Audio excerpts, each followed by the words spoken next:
ഈശോ മിശിഹായ്ക്ക് സ്തുതിയായിരിക്കട്ടെ. ഞാൻ മാണിപ്പറമ്പിലച്ചൻ. പഴയ നിയമ വചന ധ്യാനം ക്ലാസ് 18. ഉൽപ്പത്തിയുടെ പുസ്തകം 1-ാമത്തെ അധ്യായം 24 മുതൽ 31 വരെ വചനങ്ങൾ. നമ്മളൊരു പല എപ്പിസോഡ് കൊണ്ടാണ് ഇത് നമ്മൾ പൂർത്തിയാക്കുക.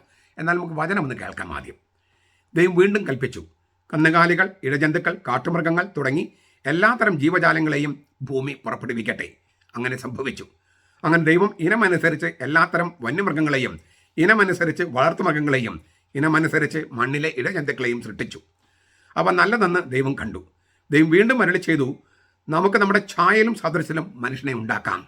അവർക്ക് കടലിലെ മത്സ്യങ്ങളുടെയും ആകാശത്തിലെ പറവകളുടെയും നാൽക്കാലികളുടെയും ഭൂമി മുഴുവൻ്റെയും ഭൂമിയിലിരുന്ന സർവ്വ ജീവികളുടെയും മേൽ ആധിപത്യം ഉണ്ടായിരിക്കട്ടെ. അങ്ങനെ ദൈവം തൻ്റെ ഛായയിൽ മനുഷ്യനെ സൃഷ്ടിച്ചു. ദൈവത്തിൻ്റെ ഛായയിൽ തന്നെ അവിടുന്ന് അവനെ സൃഷ്ടിച്ചു. സ്ത്രീയും പുരുഷനുമായി അവരെ സൃഷ്ടിച്ചു. ദൈവം അവരെ ഇങ്ങനെ അനുഗ്രഹിച്ചു, സന്താനപുഷ്ടിയുള്ളവരായി പെരുകുവിൻ, ഭൂമിയിൽ നിറഞ്ഞ് അതിനെ കീഴടക്കുവിൻ. കടലിലെ മത്സ്യങ്ങളുടെയും ആകാശത്തിലെ പറവകളുടെയും ഭൂമിയിൽ ചരിക്കുന്ന സകല ജീവികളുടെയും മേൽ നിങ്ങൾക്ക് ആധിപത്യം ഉണ്ടായിരിക്കട്ടെ. ദൈവം വീണ്ടും പറഞ്ഞു, ഭൂമുഖത്ത് ധാന്യം വിളയുന്ന എല്ലാ ചെടികളും വിത്തുൾക്കൊള്ളുന്ന പഴങ്ങൾ കായ്ക്കുന്ന എല്ലാ വൃക്ഷങ്ങളും ഞാൻ നിങ്ങൾക്ക് ഭക്ഷണത്തിനായി തരുന്നു. ഭൂമിയിലെ സകല മൃഗങ്ങൾക്കും ആകാശത്തിലെ എല്ലാ പറവകൾക്കും ഇഴജന്തുക്കൾക്കും ജീവശ്വാസമുള്ള സകലതിനും ആഹാരമായി ഹരിതസസ്യങ്ങൾ ഞാൻ നൽകിയിരിക്കുന്നു. അങ്ങനെ സംഭവിച്ചു. തൻ്റെ സർവ്വ സൃഷ്ടികളെയും ദൈവം നോക്കി, താൻ സൃഷ്ടിച്ചതെല്ലാം വളരെ നന്നായിരിക്കുന്നുവെന്ന് ദൈവം കണ്ടു. സന്ധ്യയായി, പ്രഭാതമായി, 6-ാം ദിവസം. 6-ാം ദിവസ സൃഷ്ടിയെക്കുറിച്ചാണ്. അതിൽ മനുഷ്യൻ്റെ സൃഷ്ടിയും അന്ന് തന്നെയാണ്. പക്ഷെ അതിനു മുമ്പ് ഈ ജീവജാലങ്ങൾ, ഭൂമി പുറപ്പെടുവിക്കട്ടെ, എല്ലാ തരത്തിലുള്ള ജീവജാലങ്ങളെയും ഭൂമി പുറപ്പെടുവിക്കട്ടെ എന്ന് കർത്താവ് പറയുന്നു. അതായത് ഹരിതസസ്യങ്ങളെ, പുല്ലൊക്കെ സൃഷ്ടിച്ചതുപോലെ കന്നുകാലികൾ, ഇഴജന്തുക്കൾ, കാട്ടുമൃഗങ്ങൾ എന്നിവയെ പുറപ്പെടുവിക്കുവാൻ ദൈവം ഭൂമിയോട് ആവശ്യപ്പെടുകയാണ്. സ്ത്രീ കുഞ്ഞുങ്ങളെ പ്രസവിച്ച് അമ്മയാകുന്നത് പോലെ ഭൂമി ജീവജാലങ്ങൾക്ക് ജന്മം കൊടുത്ത് മാതാവായി രൂപാന്തരപ്പെടണമെന്ന് ദൈവം കൽപ്പിക്കുകയാണ്.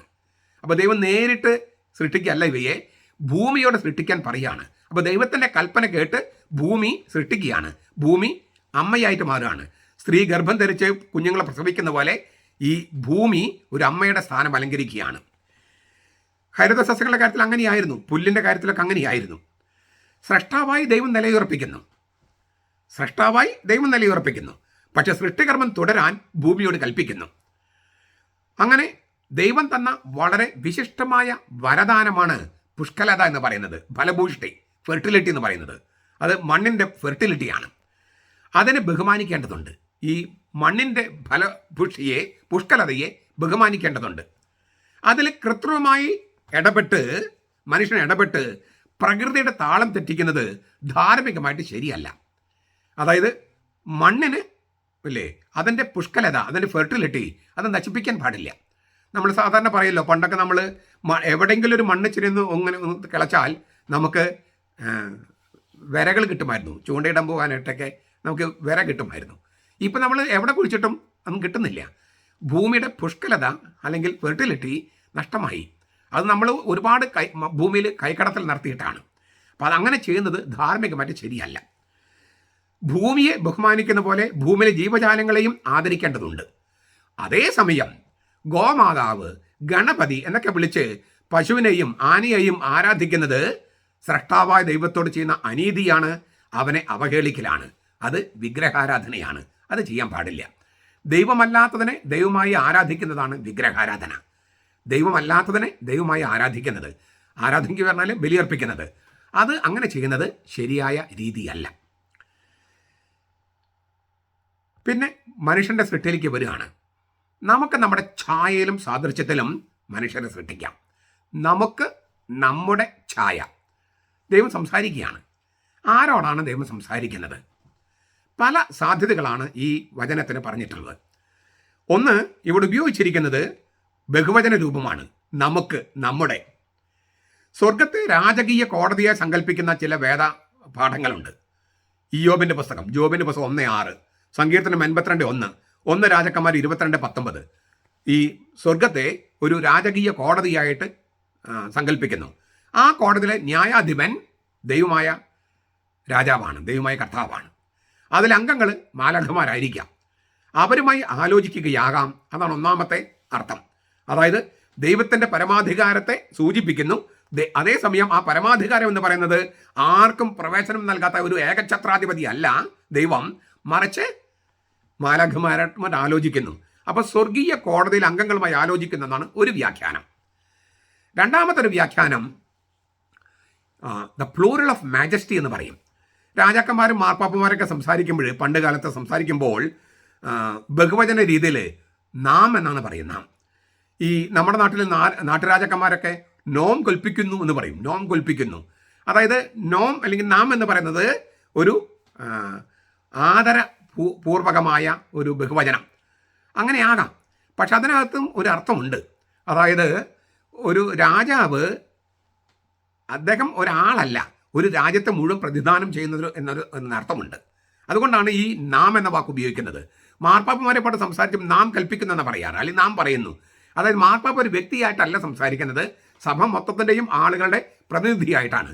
അങ്ങനെയാണ് ഈ പ്ലൂറൽ ഓഫ് മാജസ്റ്റി വന്നത്. ഈ പ്ലൂറൽ ഓഫ് മാജസ്റ്റി ആണെങ്കിൽ ഒരാൾ തന്നെയാണ്, പക്ഷേ ആൾ മറ്റുള്ളവരും പ്രതിദാനം ചെയ്യുന്നുള്ള സങ്കല്പമാണ്. ദൈവം ഒരാളാണ്, ആ ആൾ പക്ഷേ എല്ലാവരുടെയും സ്രഷ്ടാവ് എന്ന നിലയിലാണ് സംസാരിക്കുന്നത്. അതുകൊണ്ട് ഒരു പ്ലൂറൽ ഓഫ് മാജസ്റ്റി, ദൈവം തന്നോട് തന്നെ സംസാരിക്കുകയാണ് എന്നുള്ള പ്ലൂറൽ ഓഫ് മാജസ്റ്റി, ആ അർത്ഥത്തിൽ നാം അല്ലേ നോം കൽപ്പിക്കുന്നു എന്ന് പറയുന്ന പോലെ നാം നമുക്ക് ചായൽ സൃഷ്ടിച്ചാലോ എന്ന് തന്നോട് തന്നെ ചോദിക്കുന്നതാണ് എന്നാണ് രണ്ടാമത്തെ വ്യാഖ്യാനം. യെശയ്യായുടെ പുസ്തകം 6:8 അങ്ങനെ ഒരു സൂചനയുണ്ട്. മൂന്നാമതൊരു സാധ്യതയുണ്ട്, വളരെ പ്രധാനപ്പെട്ട സാധ്യത. 110 സങ്കീർത്തനത്തിൽ ദൈവം പരിശുദ്ധ തൃത്വമാണ് എന്ന് സൂചനയുണ്ട്. പഴയ നിയമത്തിൽ തന്നെ സൂചനയുണ്ട്. 110 സങ്കീർത്തനം പഴയ നിയമത്തിലാണല്ലോ. കർത്താവ് എൻ്റെ കർത്താവിനോട് അരുളി ചെയ്തു, നീ എൻ്റെ വലത്ത് ഭാഗത്ത് ഇരിക്കുക, നീ മെൽക്കിസേദെക്കിൻ്റെ ക്രമപ്രകാരം നിത്യപുരോഹിതനാണ്. ഇതാണ് 110 സങ്കീർത്തനം 1 മുതൽ 4 വരെ. മെൽക്കിസേദെക്ക് പരിശുദ്ധാത്മാവിൻ്റെ ഒരു പൂർവ്വ രൂപമാണ് മെൽക്കിസേദെക്ക്. കർത്താവ് എൻ്റെ കർത്താവിനോട് അരുളി ചെയ്തു. കർത്താവ് എന്ന് പറയുന്നത് ദൈവപിതാവ്, എൻ്റെ കർത്താവ് എന്ന് പറയുന്നത് പുത്രൻ തമ്പുരാൻ. അപ്പോൾ ദൈവപിതാവ് പുത്രൻ തമ്പുരാനോട് പറഞ്ഞു, നീ പരിശുദ്ധാത്മാവിൻ്റെ ക്രമപ്രകാരം നിത്യപുരോഹിതനാണ്. ഞാൻ വിശദമായിട്ട് ഇതേക്കുറിച്ച് മുമ്പ് പറഞ്ഞിട്ടുണ്ട്. മെൽക്കിസേദെക്കിനെ കുറിച്ച് ഞാൻ പറഞ്ഞിട്ടുണ്ട്, പരിശുദ്ധ തൃത്വത്തെക്കുറിച്ചുള്ള വ്യാഖ്യാനത്തിൽ പറഞ്ഞിട്ടുണ്ട്. അപ്പോൾ നിങ്ങൾക്കതൊക്കെ കേൾക്കാം. ഞാനൊരു കൂടുതൽ വിശദാംശങ്ങൾക്ക് പോകുന്നില്ല. അപ്പോൾ പഴയ നിയമത്തിൽ തന്നെ ദൈവം തൃത്വമാണ് എന്ന സൂചനയുണ്ട്. അതായത് 3 ആളുകളുണ്ട്, പിതാവ് പുത്രൻ പരിശുദ്ധാത്മാവ് എന്ന സൂചനയുണ്ട്. അങ്ങനെയെങ്കിൽ ദൈവപിതാവ് പുത്രൻ തമ്പുരാനോടും പരിശുദ്ധ റൂഹായോടും ചർച്ച ചെയ്യുന്നതാണ് ഈ നമുക്ക് നമ്മുടെ ഛായയിലും സാദൃശ്യത്തിലും മനുഷ്യൻ സൃഷ്ടിച്ചാലോ എന്ന ചോദ്യത്തിലൂടെ.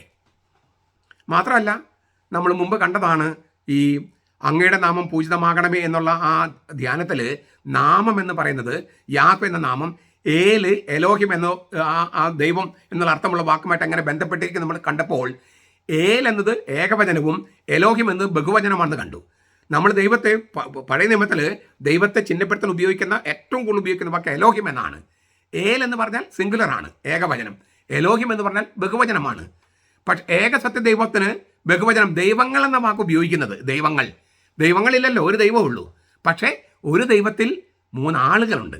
ആ സൂചന പരോക്ഷമായിട്ട് എലോഹിം എന്ന വാക്കിനകത്തുണ്ട് എന്ന് നമ്മൾ കണ്ടതാണ്.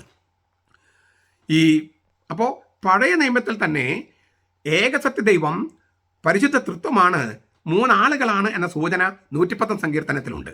ഈ 110 സങ്കീർത്തനത്തിൻ്റെ വെളിച്ചത്തിൽ നമ്മൾ പഴയ നിയമത്തിൽ മറ്റു ചില സംഗതികൾ നോക്കിയാൽ അബ്രഹാമിനെ കാണാൻ 3 ആളുകളായിട്ടാണ് ദൈവം വരുന്നത്. 3. പിന്നെ 3 എന്ന സംഖ്യ ഒരുപാട് സ്ഥലത്ത് ഉപയോഗിച്ചിട്ടുണ്ട് ഇല്ലേ. 3-ാം ദിവസമാണ് ഈ യോനായെ ആ വലിയ മത്സ്യം ഛർദ്ദിച്ചിട്ടത്. 3 ദിവസങ്ങളായിരുന്നു യോന ഈ വലിയ മത്സ്യത്തിൻ്റെ ഉള്ളിലായിരുന്നത്. പിന്നീട് 3-ാം ദിവസമാണ് ഗലീലിലെ കാനായിലെ കല്യാണം നടന്നത്. 3-ാം ദിവസമാണ് കർത്താവിൻ്റെ ഉത്ഥാനം. അങ്ങനെ 3 എന്ന് പറയുന്നതെല്ലാം ഈ പരിശുദ്ധ തൃത്വത്തിലേക്ക് സൂചന നൽകുന്ന വാക്കുകളാണ്. പുതിയ നിയമത്തിൽ അത് വ്യക്തമായിട്ട് ആവിഷ്കരിച്ചിട്ടുണ്ട്. പുതിയ നിയമത്തിൽ വളരെ വ്യക്തമായിട്ട് മത്തായി 28:19 പിതാവിൻ്റെയും പുത്രൻ്റെയും പരിശുദ്ധ നാമത്തിലേക്ക് സ്നാനപ്പെടുത്തുക. 2 കൊരിന്ത്യർ 13:14 പിതാവിൻ്റെ മാത്രം ജോലിയല്ല സൃഷ്ടിക്കലെന്ന് വേദപുസ്തകം സാക്ഷ്യപ്പെടുത്തുന്നുണ്ട്. പുത്രനും പരിശുദ്ധാത്മാവും ഈ സൃഷ്ടികർമ്മത്തിൽ പങ്കാളിയാകുന്നുണ്ട്. യോഹന്നാൻ 1:1-3 പറയുന്നുണ്ട്. എല്ലാം അവനിലൂടെ ഉണ്ടായി, ലോഗോസ് എന്ന അവനിലൂടെ. സൃഷ്ടിക്കപ്പെട്ട ഒന്നും അവനെ കൂടെ ഉണ്ടായിട്ടില്ല. ഹെബ്രായ 1:2 സൂചനയുണ്ട്. പരിശുദ്ധാത്മാവും സൃഷ്ടികർമ്മത്തിൽ പങ്കെടുക്കുന്നുവെന്ന് യോബിൻ്റെ പുസ്തകം 33:4 സങ്കീർത്തനം 104:30 അതായത് സൃഷ്ടികർമ്മം എന്ന് പറഞ്ഞാൽ ദൈവപിതാവും പുത്രൻ തമ്പുരാനും പരിശുദ്ധ റൂഹായും ഒരുമിച്ച് ചെയ്തതാണ്. അതിനാൽ നമുക്ക് നമ്മുടെ ഛായയിലും സാദൃശ്യത്തിലും മനുഷ്യനെ സൃഷ്ടിക്കാം എന്ന് പറഞ്ഞത് ദൈവപിതാവ് പുത്രൻ തമ്പുരാനോടും പരിശുദ്ധ റൂഹായോടും ചർച്ച ചെയ്തതാണ് എന്ന് ചിന്തിക്കാൻ ധാരാളം തെളിവുകളുണ്ട്. നിങ്ങൾ ചില ദൈവശാസ്ത്രിമാർ പറയുന്നത് നിങ്ങൾ കേട്ടിട്ടുണ്ടാകും, പഴയ നിയമത്തിൽ പരിശുദ്ധ തൃത്വമൊന്നും ഇല്ല, അതെല്ലാം പുതിയ നിയമത്തിൽ മാത്രമേ ഉള്ളൂ എന്ന്. അത് ശരിയല്ല. ഞാൻ പഴയ നിയമത്തിലെ വചനങ്ങളാണ് നിങ്ങളുടെ മുമ്പിൽ അവതരിപ്പിച്ചത്. അതിൻ്റെ വെളിച്ചത്തിൽ ഈ നമുക്ക് നമ്മുടെ ഛായയിലും സാദൃശ്യത്തിലും മനുഷ്യനെ സൃഷ്ടിക്കാമെന്നത് ദൈവപിതാവ് പുത്രൻ തമ്പുരാനോടും പരിശുദ്ധ റൂഹായോടും ചോദിച്ചതായിരിക്കാനുള്ള സാധ്യത വളരെ ഏറെയാണ്. ഈ 3 വ്യാഖ്യാനങ്ങളും നമുക്ക് സ്വീകരിക്കുന്നതിന് വിരോധമുള്ളതല്ല. ഒരു വ്യാഖ്യാനം മറ്റൊരു വ്യാഖ്യാനത്തെ തള്ളിക്കളയുന്നുമില്ല. അപ്പോൾ മനുഷ്യൻ സൃഷ്ടിക്കുന്നതിന് മുൻപ് ദൈവപിതാവ് പുത്രൻ തമ്പുരാനോടും പരിശുദ്ധ റൂഹായോടും ചർച്ച ചെയ്യുന്നു. എന്തുകൊണ്ടൊക്കെയാണ് ഇത് ചർച്ച ചെയ്യുന്നത്? അങ്ങനെ ചർച്ച ചെയ്യേണ്ട കാര്യം എന്തായിരുന്നു? എന്താണ് നമ്മുടെ ഛായ? ഇതൊക്കെ നമുക്ക് പിന്നീട് അടുത്ത ധ്യാനത്തിൽ ചിന്തിക്കാം.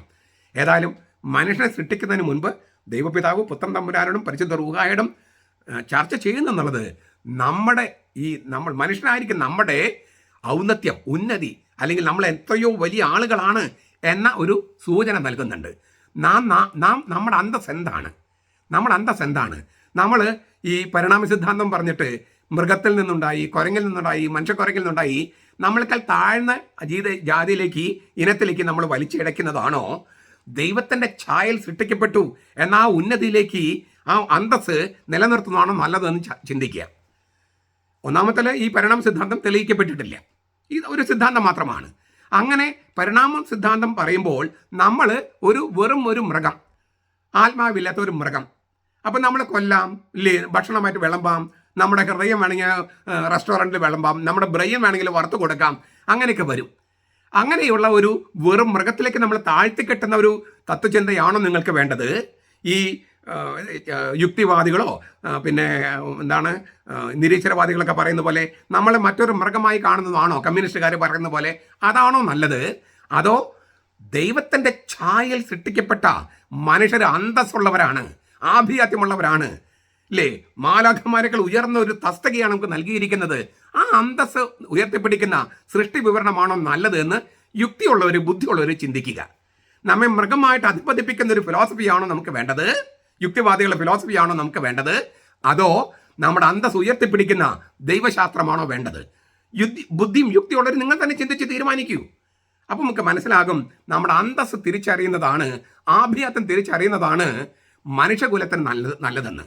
തെളിയിക്കപ്പെടാത്ത ഒരു സിദ്ധാന്തത്തെ ഉയർത്തിപ്പിടിക്കുന്നതിനേക്കാൾ ഈ ഒരു വിശ്വാസം, അത് ഭയങ്കര വലിയ ഒരു നമ്മുടെ സ്വത്വം, നമ്മൾ ആരാണെന്നുള്ള തിരിച്ചറിവ്, അതൊരു ആത്മബോധം, ആത്മജ്ഞാനം, അത് നൽകുന്ന സ്വാതന്ത്ര്യം, വിടുതൽ വളരെ വലുതാണ്. നമ്മൾ മൃഗമായിട്ട് ബന്ധിക്കപ്പെടണോ അതോ ഈ മാലാഖമാരേക്കാൾ ഉയർന്ന് വിടുതൽ പ്രാപിക്കണമെന്ന് നമ്മൾ തന്നെ ചിന്തിച്ച് തീരുമാനമെടുക്കുന്നത് നന്നായിരിക്കും. യുക്തിവാദികളോട് പറയുന്നത് ഈ പറയുന്ന പോലെ തന്നെ പറയുന്നത് നന്നായിരിക്കുമെന്ന് ഞാൻ പ്രതീക്ഷിക്കുന്നു. അങ്ങനെ സുവിശേഷം അവരോടും പ്രഘോഷിക്കാൻ നമുക്ക് കഴിയട്ടെ. നമ്മുടെ കർത്താവ് ഈശോ മിശിഹായുടെ കൃപയും പിതാവായ ദൈവത്തിൻ്റെ സ്നേഹവും പരിശുദ്ധാത്മാവിൻ്റെ സഹവാസവും നാം എല്ലാവരോടും കൂടി ഉണ്ടായിരിക്കട്ടെ, ഇപ്പോഴും എപ്പോഴും എന്നേക്കും. ആമേൻ.